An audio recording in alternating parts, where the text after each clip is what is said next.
spent the past 8 years of my life doing two things: empowering women to become leaders in their communities and empowering their husbands and fathers to be okay with it.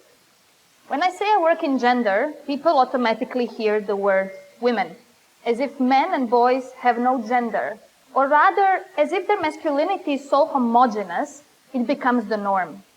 Today, I would like to show you the ways in which positive masculinity is the untapped solution to achieving gender equality. My personal journey started pretty much the same way any feminist journey starts. I always had a deeply rooted feeling of discomfort about the way that women are treated, that they're spoken about in movies, that they're presented in magazines.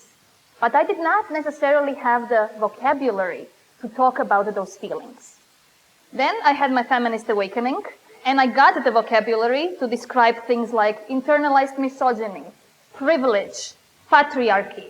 In other words, I became super fun at parties, and everybody wanted to hang out with me. By 2015, I was knee-deep in the gender and development space in the Middle East.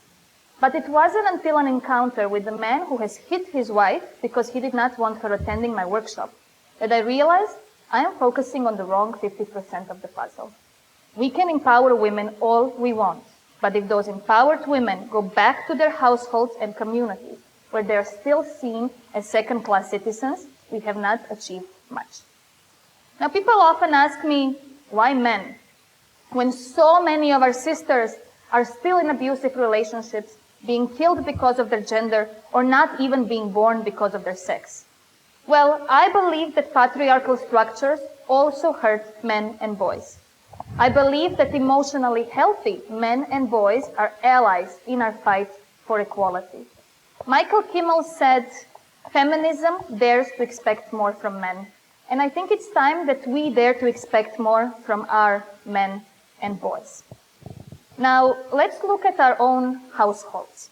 Women globally are entering the workforce at highest rates than ever. They are getting married later, and they are having fewer children. When you ask people what an ideal woman looks like and acts like, the responses are continuously changing. But when you ask people what a real man does, the answers are always the same. He has to financially provide. He cannot be vulnerable. He cannot show emotions. So let me give you an example. In one of the exercises that I do with the girls around gender attitudes, I give them sentences to finish. And one of the sentences is, "A man would never let a woman see." And they all, without fail, write, cry, or be vulnerable. Isn't it sad that this is how we are conditioned to see masculinity? Female gender roles have changed drastically since the 50s and the 60s, while male gender roles remain largely unchanged. They say that women's liberation movement was facilitated by two inventions, the pill and the washing machine. What is the equivalent of the pill and the washing machine for men?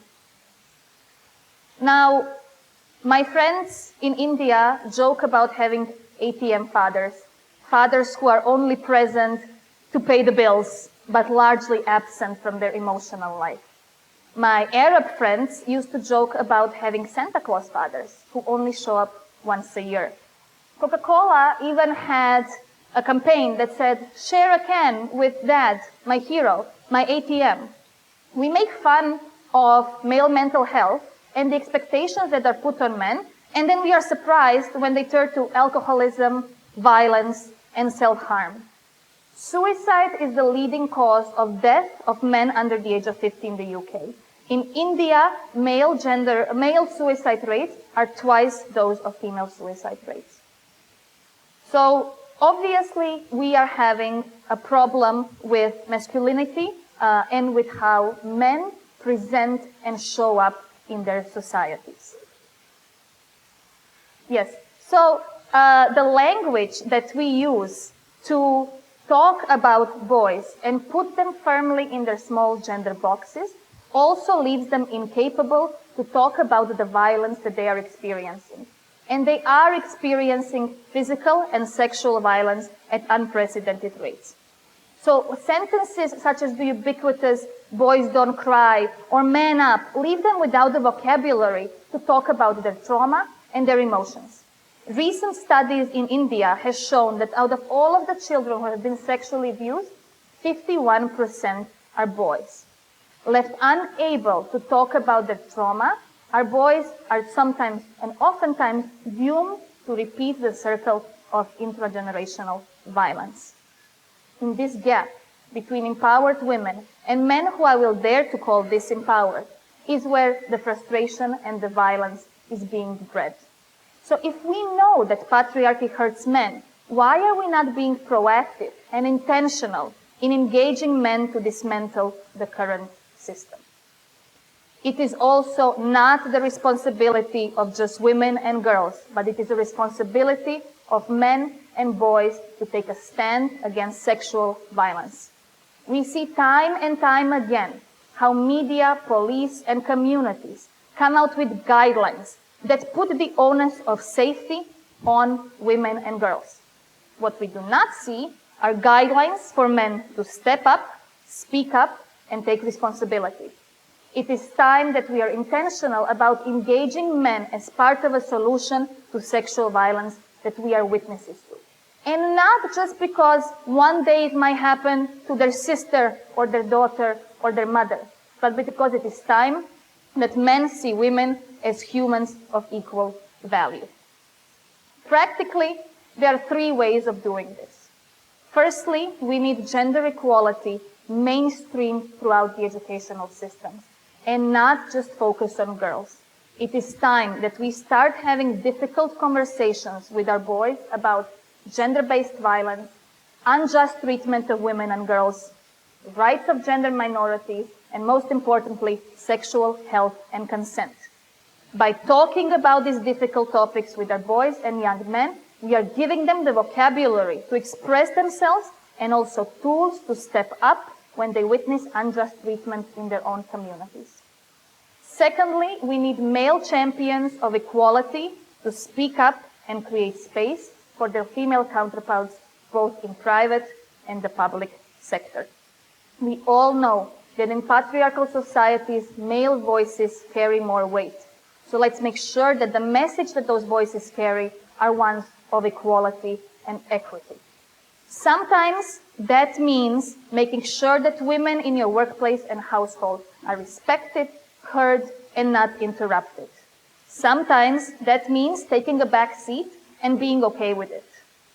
And thirdly, we need more spaces for men to come together and share their experiences with masculinity.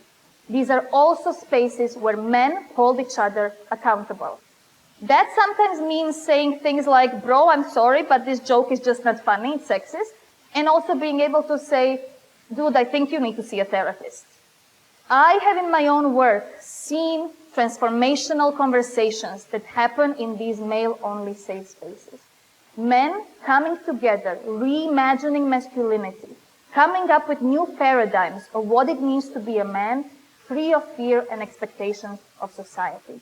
Showing up to support one another, and by extension, to support a vision of an equal and equitable world. My wish for India is that we all go out and challenge our husbands, boyfriends, friends, and fathers on their masculinity and their privilege. I want more NGOs, schools, communities, and civic societies to be intentional about mobilizing men, including them in the conversations around gender, and empowering them to talk about masculinity. I hope that once that we make equality everybody's business, we will be able to put an end to violence and subjugation. I also hope that you will all go out into your communities and have those challenging conversations around what it means to be a man in India in 21st century and radically reimagine positive masculinity. Daniela.